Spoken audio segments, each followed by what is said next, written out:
क्या आपने कभी सोचा है कि जब लोग अपने डेथ बेड पे होते हैं, जब उनकी आखिरी सांसें चल रही होती है, तो वो कैसा फील करते हैं? वो अपनी पास्ट की लाइफ को कैसे देखते हैं? नहीं?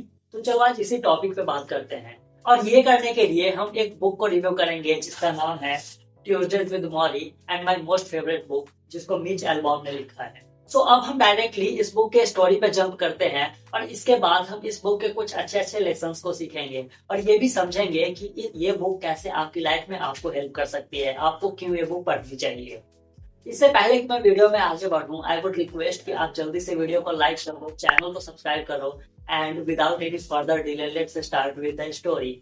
सो ये स्टोरी स्टार्ट होती है 1979 से और एक यूनिवर्सिटी से जिसका नाम होता है ब्रैंडिस यूनिवर्सिटी।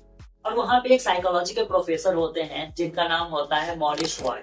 और वहाँ पे एक स्टूडेंट भी होता है उस बैच में जिसका नाम होता है मिच एल्बॉम। मॉरी मिच के फेवरेट टीचर्स में से एक होते हैं। वो सिर्फ उनको अपना प्रोफेसर और टीचर नहीं बल्कि उनको अपना मेंटर भी मानता है।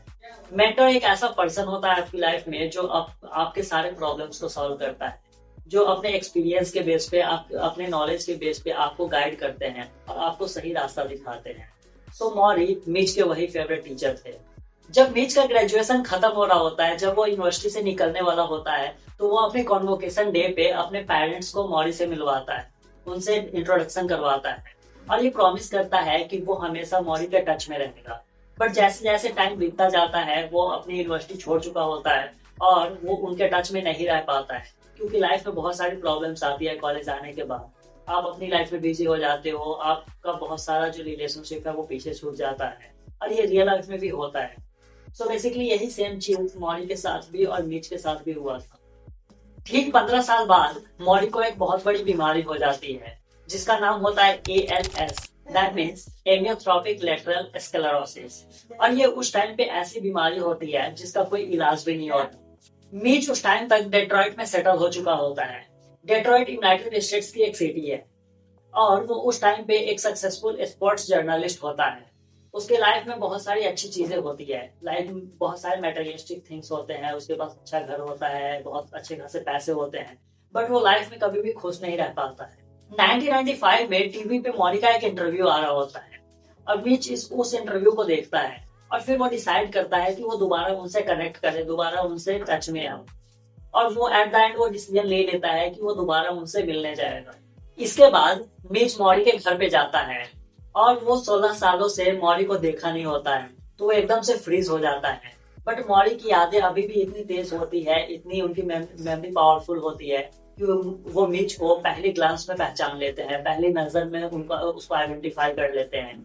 वो उसको अपने गले से लगाते हैं और बोलते हैं, my old friend, you have come back at last. उस दिन वो दोनों लोग पूरे दिन साथ में बैठते हैं और अपने पास्ट की लाइफ को डिस्कस करते हैं कि क्या क्या चीजें उन्होंने अपनी लाइफ में अचीव की है, किसके साथ कैसा एक्सपीरियंस रहा है और क्या क्या चीजें उन्होंने अचीव की है अपनी लाइफ में। And at the end Morrie Mitch से बोलते हैं कि क्या तुम्हें पता है, मैं बहुत जल्दी मरने वाला हूँ, मेरे पास बहुत ही कम टाइम बचा है।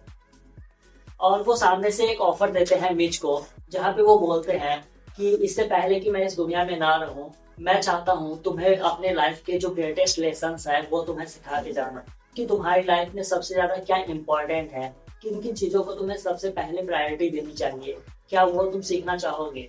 तो मिच उस ऑफर को सामने से एक्सेप्ट करता है और वो दोनों रेडी होते हैं इन चीजों को डिस्कस करने के लिए। जब मिच ये ऑफर सामने से एक्सेप्ट करता है तो फिर वो दोनों अग्री करते हैं कि मिच जो है वो एवरी ट्यूसडे मॉरी के घर पे आएगा और फिर मॉरी अपने लाइफ के लेसन्स को शेयर करेंगे उनके साथ। पर वहां पे मॉरी का एक कंडीशन होता है और वो कंडीशन ये होता है कि जैसे हम कोई भी कोर्स परस्यू करते हैं तो लास्ट में हमें एग्जाम देना होता है उस कोर्स को पास करने के लिए, राइट। सो बेसिकली वहां पे भी एक कंडीशन होता है मॉरी का कि मिच जो भी चीजें उन क्लासेस से सीखेगा, जो भी लेसन वो वहां से गेन करेगा, उसके ऊपर वो एक लॉन्ग थेसिस लिखेगा। और ये जो बुक है ट्यूसडे विद मॉरी, बेसिकली ये वही थेसिस है जिसको मिच एल्बॉम ने लिखा था मॉरी के मरने के बाद। सो बेसिकली इस बुक का जो नाम है ट्यूसडे विद मॉरी, वो भी इसीलिए रखा गया था क्योंकि मिच हर ट्यूसडे मॉरी के घर पे जाता था और मॉरी के अच्छे अच्छे लेसन को सीखता था, इसीलिए इसका नाम ट्यूसडे विद मॉरी रखा गया है। और यहाँ पे अगर आप ध्यान से देखोगे तो यहाँ पे ये भी लिखा हुआ है an old man, a young man, and a life's greatest lesson.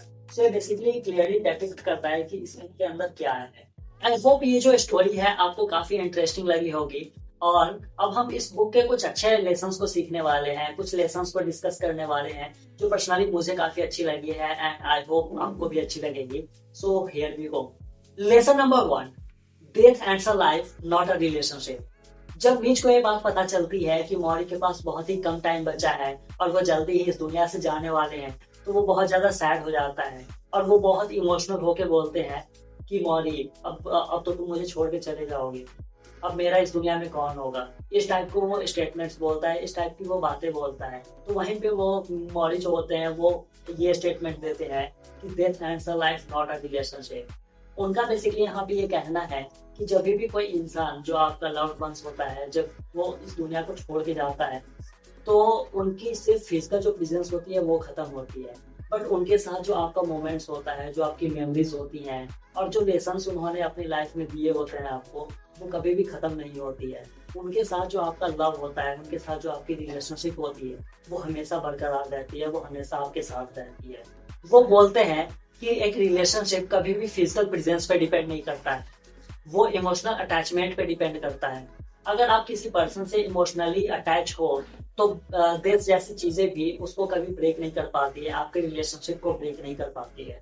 Lesson number 2, love is how you stay alive even after you are gone. It means how people remember you after your death. आपके मरने के बाद लोग आपको कितना याद रखते हैं, किन चीजों के लिए याद रखते हैं, and that is called love. और मौरी यहाँ पे बोलते हैं कि ये सारी चीजें एक ही चीज पे डिपेंड करती है, और वो है कि जब कोई इंसान आपसे मिलता है, जब कोई इंसान आपके साथ होता है, तो आप उसको कैसा फील करवाते हो, आप उसको कितनी इंपॉर्टेंस देते हो, और वो पर्सन कैसा फील करता है आपके साथ रह के. और ये चीजें डिसाइड करती है कि लोग आपको कितना याद रखने वाले हैं और कितना ज्यादा प्यार करने वाले हैं आपके ना रहने पे भी.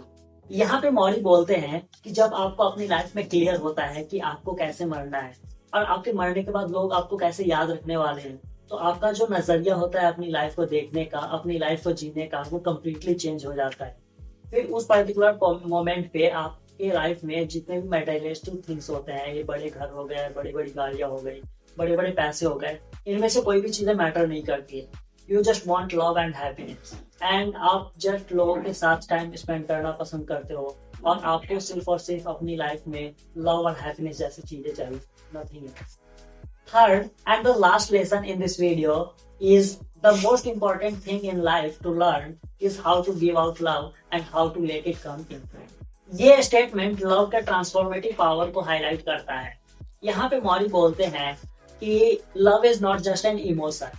लव एक सिर्फ इमोशन नहीं है, बट ये एक विटल फोर्स है जो हम लोगों को अपने आसपास के लोगों से कनेक्ट करने में हेल्प करती है और हम लोगों को एक डोर में बांधे रखती है. When we give out love, we basically foster connections, develop empathy and compassion, जो कि एक रिपल इफेक्ट क्रिएट करता है और हमारे आसपास के लोगों के वेलबींग को एनहांस करता है. On the other hand, when you receive love, you basically feel valued, supported and understood. और ये जो रेसिप्रोकल एक्सचेंज है हमारा लव का हमारे आसपास के लोगों के साथ, ये बेसिकली हमारे जो वार्म्स होते हैं उसको फील करते हैं, हमारे जो गैप्स होते हैं उसको फील करते हैं हमारी लाइफ में, और at the end it makes the world a more harmonious place to live. So ये स्टोरी थी ट्यूसडे मॉर्निंग की, और ये कुछ इंपॉर्टेंट लेसन्स थे जो मैंने इस बुक से सीखे हैं, एंड आई होप आपको काफी अच्छा लगा होगा, आपको कुछ नया सीखने को मिला होगा इस वीडियो से. एंड इस बुक में और भी बहुत सारी चीजें हैं जो आप एक्सप्लोर कर सकते हो. इसमें बहुत सारे टॉपिक्स हैं जो आपके इंटरेस्ट पे होंगे, like fear, ageing, greed, love, relationship, family, society. बहुत सारे टॉपिक्स हैं जिसके बारे में मीच और मौरी ने अपने सेशंस में बात किया है और इस बुक में शेयर किया है. सो आई होप ये बुक आपको भी काफी अच्छी लगेगी. इसकी जो स्टोरी है बहुत ही हार्ट टचिंग है. So you should explore this book once. I hope ये वीडियो आपको अच्छी लगी होगी एंड आपका जो लाइफ से रिलेटेड परसेप्शन है वो थोड़ा सा चेंज हुआ होगा इन लेसन्स को सीखने के बाद. एंड अगर वीडियो थोड़ी सी भी अच्छी लगी हो तो प्लीज वीडियो को लाइक कीजिए, चैनल सब्सक्राइब कीजिए ऐसे ही इंटरेस्टिंग वीडियोस के लिए, बुक लेसन्स के लिए और इंस्पायरिंग स्टोरीज के लिए. एंड वीडियो को शेयर कीजिए उन लोगों के साथ जिनको आप अपनी लाइफ में ग्रो होते हुए देखना चाहते हैं. मिलते हैं ऐसे ही इंटरेस्टिंग वीडियो में नेक्स्ट वीडियो में. तब तक के लिए bye bye and take care.